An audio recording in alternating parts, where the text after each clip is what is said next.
بكرة أعظم جمعة قد تمر عليك في سنتك كاملة ولن تتكرر، لأنه بكرة الجمعة من 10 من ذي الحجة. الأسبوع القادم انتهت 10 من ذي الحجة، انتهت أفضل وأعظم أيام الدنيا. يعني بكرة لازم يكون يوم مميز. غدا الجمعة عيد الأسبوع ويوم عظيم من أيام 10 من ذي الحجة، وفيه ساعة تستجاب فيه الدعوات وتحقق فيه الأمنيات. أرجوك بكرة لا يفوتك ساعة من بكرة، لا يفوتك. وأنا بعطيك الآن طريقة تقدر تكسب فيها بكرة أجر سنة كاملة.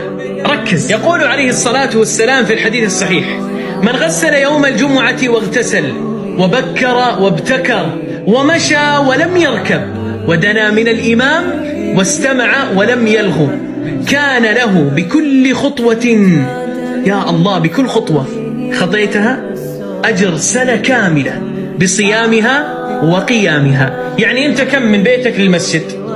50 خطوة، 40 خطوة. تخيل 40 خطوة تأخذ أجر 40 سنة بالصيام والقيام.